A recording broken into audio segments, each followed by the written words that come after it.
자, 그래서 우리는 두 가지 얘기를 할 수 있죠. 다음과 같은 결과식이 나왔는데 이 부분을 갖다 우리는 싱크함수로 갖다 정의를 하게 되죠. 그래서 싱크함수 정의 부분, 우리가 정의하는 부분은 두 가지가 나오는데 일단 싱크함수부터 설명 한번 드려보도록 하겠습니다.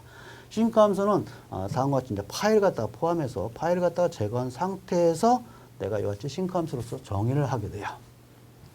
자, 그래서 nd다라고 한다. 싱크가 이제 들어갔다라고 한다면 여기는 반드시 파이가 x다라고 한다면 이렇게 표현할 수 있죠.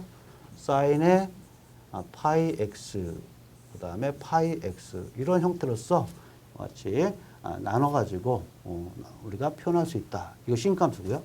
자, 또 하나 뭐가 있냐면 샘플링 함수가 있어요. 샘플링 함수. 샘플링 함수는 요건 사인 x 나누기 x 이걸 갖다 우리는 샘플링 함수로 정의하게 되고요. 자, 이 부분은 바로 싱크 함수로 정의하게 돼요. 그래서 샘플링 함수하고 싱크 함수 서로 변환을 갖다 시킬 줄 알아야 많이 된다라는 그런 말씀 좀 드리겠습니다. 자, 그래서 싱크 함수를 이용해서 이제 우리가 그림을 갖다가 그리게 되는데 그 부분을 갖다가 이제 우리가 살펴보게 되면 뒤에서 계속 설명할 겁니다. 자, 그러면 펄스에 대해서 이제 설명하라라고 하면 여기에 대한 그림을 또 설명하는 거고요. 그 다음에 반파 정류다라고 한다는 것은 여러분들 이런 얘기죠. 전파 정류는 이거예요. 자, 그런데 반파 정류는 이거예요. 그래서 결국은 이 부분 갖다가 여러분들 사인의 반주기동만을 통해 가지고 우리가 푸리에 변하는 그런 형태가 나타나야 된다. 푸리의 급수를 갖다 취해줘야 된다라는 얘기를 할 수 있는데요. 자, 이 부분은 사인에 관련된 부분은 어디하고 연관되어 있냐면 이 부분을 갖다 그대로 적용시켜서 우리가 이것 때하고 똑같은 방법으로 처리해서 나타낼 수 있으면 될 것이다. 라는 말씀드립니다. 자, 그 다음에 이제 고주 파일 관련된 거 방금 전에 말씀드렸죠. 이 부분 보니까 결국은 기함수 형태로서 나타냈던 부분에다가 개수만 구하는 것이구나. 라는 것을 우리 좀 확인할 수 있겠습니다. 자, 그래서 우리가 이제 싱크 함수 부분을 갖다 적용하게 되는데요. 우리가 an 값은 다음과 같은 식으로 나와서 싱크 함수로 표현하게 되면 다음과 같은 식을 이용해서 나타나게 되죠. 이제 d로 표현하게 되고 이쪽 d로 표현하게 되고 그 다음에 파이 없애버리면 nd로 표현할 수 있다라는 걸 확인할 수 있어요. 그래서 다음과 같은 식을 같이 싱크 함수로 표현하게 된다. 그래서 이걸 갖다 우리는 그림을 한번 그려보자. 이런 얘기죠. 우리가 이제 그림을 그리는데 싱크 함수 형태에서 일단은 주기가 존재한다는 얘기는 결국은 주파수 간격이 존재한다라고 생각하시면 되는 거고요. 그 다음에 거기에 대한 차수값, 0이 되는 값을 갖다가 나타나고 있어요. 여기 0이 되는 이 값, 이제 타워분의 1인데 여기 있는 값이 바로 여기는 nf0를 표현을 하게 된다라고 생각하시면 돼요. 그래서 싱크 함수 형태는 한쪽만 그린 거죠. 그래서 이쪽이 a 타워가 돼요. a 타워가 되고 쭉 가게 되면 이쪽이 타워분의 1이 만나는 0 지점이 나오겠죠. 이 지점 뭐예요? 타워분의 2예요. 자, 다음 만난 것은 타워분의 3입니다.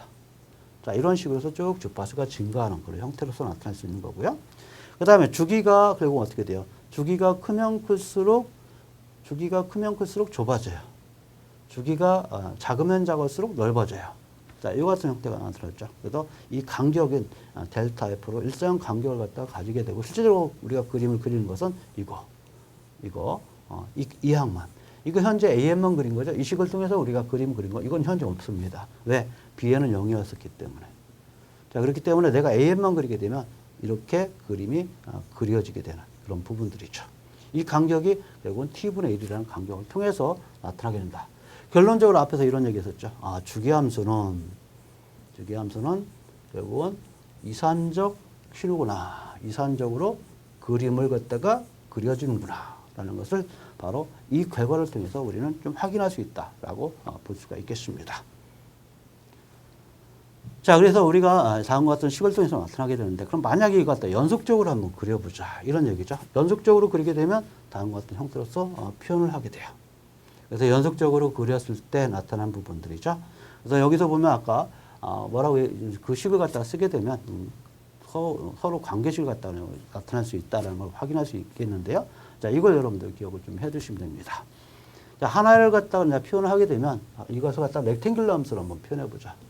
렉탱귤러 함수를 갖다가 표현을 해보게 되면 이 렉탱귤러 함수에 관련된 식은 바로 어떤 식이냐면 이거 하나의 구형파를 갖다 표현한 식입니다. 그래서 A의 렉탱귤러에 관련된 거.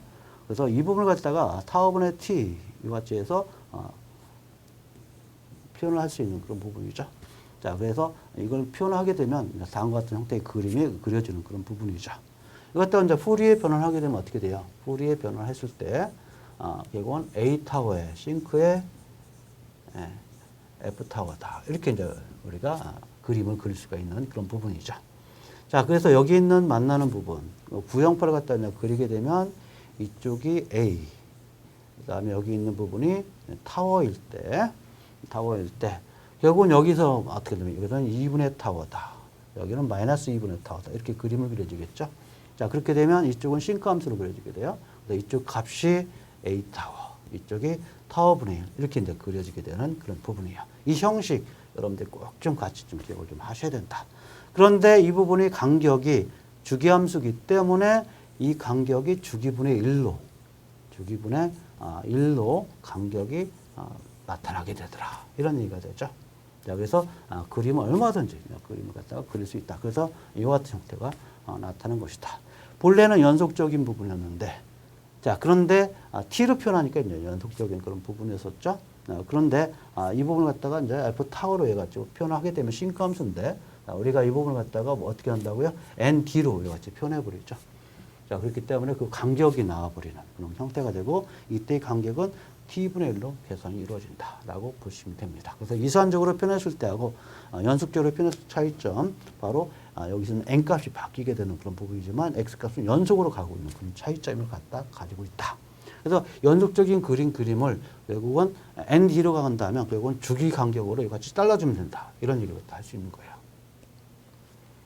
자, 이렇게 해서 여러분들 푸리의 변환을 가기 전에 푸리의 급수가 왜 이산적인지, 왜 그와 같은 그림이 그려지게 되고 구형파하고 그 다음에 싱크 함수의 관계가 어떤 관계가 있는지에 대해서 좀 설명을 드렸습니다.